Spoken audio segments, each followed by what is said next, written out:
All right, welcome back. Yes, we're still on October today, and yes, of course, it's the International Women's Month. Anytime it's March, like just know it is for us, and we are here doing what we know how to do best. And we have our guest here with us.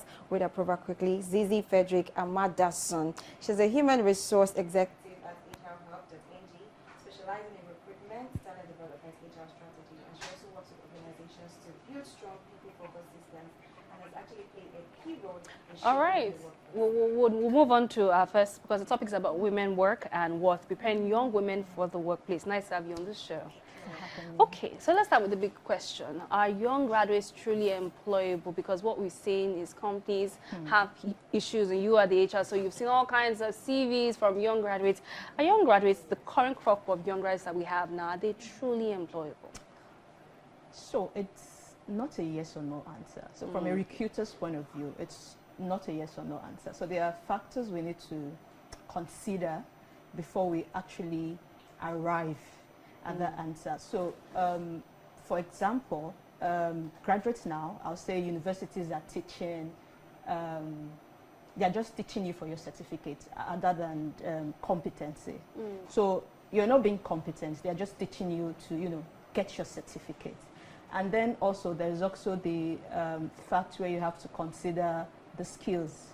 So we don't teach skills in universities, the communication skills, which is what the employers are looking for. We don't teach the communication skills, we don't teach the, team skills and, the other soft skills. We don't teach them in school.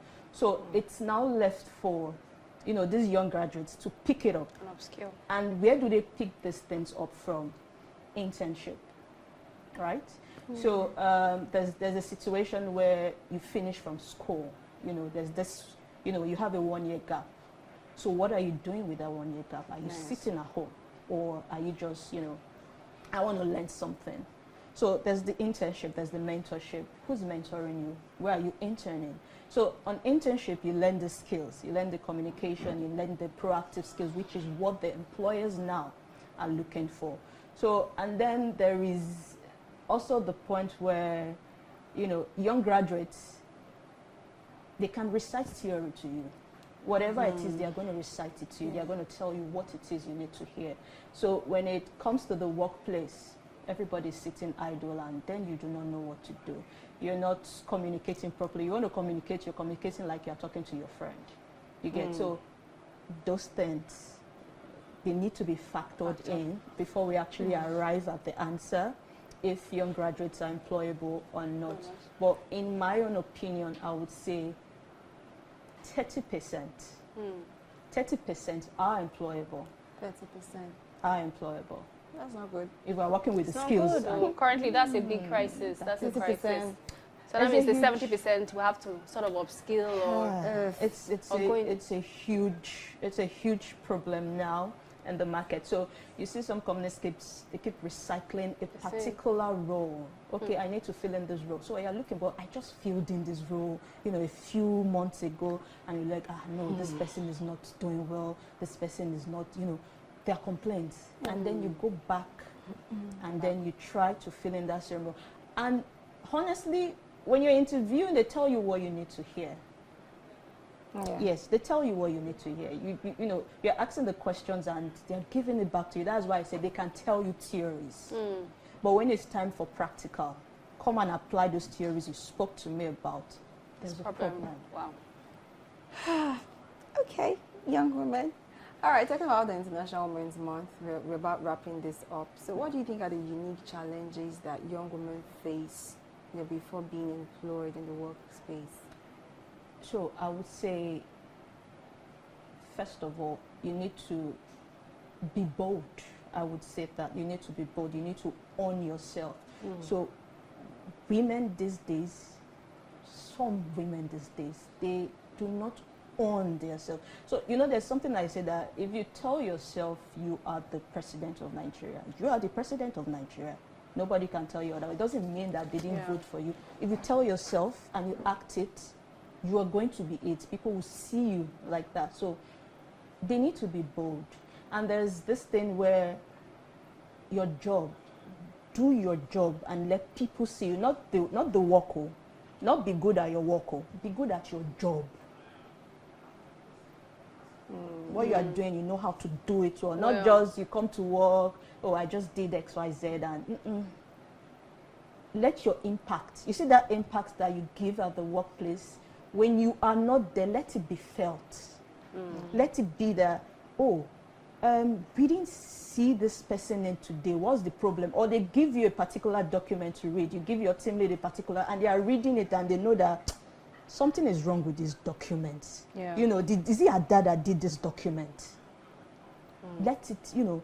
And then there's a part where, yeah, we know the degree is good, right? You know, but the skills also. That's where mentorship comes in, and you know whatnot.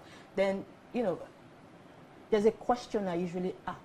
When you take out the degree from your CV, will you still be employable?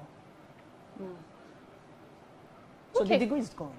Will you still be employable? But just to add, do you think having a degree is still enough in today's job market?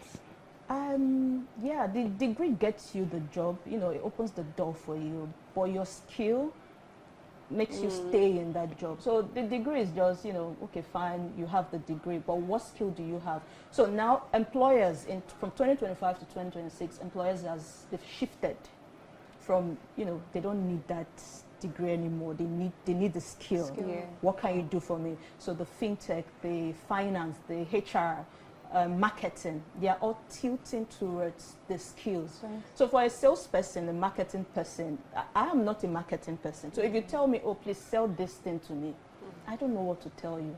Apart from, oh, it is fine, and it will make your living room fine. But a salesperson with broad, see, they are going to give you a wide aspect of it for you to see why it is important for you to buy this thing. So the degree is not, you know, it is the skill that, you know, lands you, it gets you that job. So if the degree is going to get you the job for maybe 3 years, the skill is going to take Keep you you there. further than 3 Yeah, years. 3 years. Exactly. So it's, you know, the degree is good, but you need the skills. Yes. Thanks to tech anyway, because if technology had not taken place, I don't think people pay attention to skills. Yeah. So now, besides technical skills, right, now we have other kind of skills, soft skills. How important is it for us to emphasize on these soft skills, this communication level? And because I remember when you were talking, you mentioned that communication. Then we have confidence, you know, how to build your presence, and also attitude in the workspace. So these skills, they are very, so employers now, so, you know, the gap between them coming out from uni and then being employable, so there's that gap. So employers are looking for, do they have the skills? You know, I mentioned earlier, these skills are not taught in schools. So you pick them up from mentorship, you pick them up from internship, you know, you pick them up from anywhere. Even if you want to go learn a skill, like, okay, I want to go and learn how to make hair. Where you're learning how to make hair, how do you communicate with the other team members there? So when there's a conflict, how do you resolve? So are you the one that always, it doesn't concern me, whatever it is they want to do, let them do? That's wrong. Because when you now come to the real life and there is a conflict, it's going to affect you. So how are you going to, you know, so it's... Yeah, the balance. Exactly. But are universities doing enough to prepare women and just students, Nigerian students, for the workplace and the work market? Are they doing enough? No, that's why I said they are teaching you for the degree. They are teaching you to get that degree. They are not teaching you the competence. So, for a doctor, they just tell you all what you need to hear, what you need to do, and you know, when you're having your surgery, they tell you this is what you have to do when you're doing your surgery.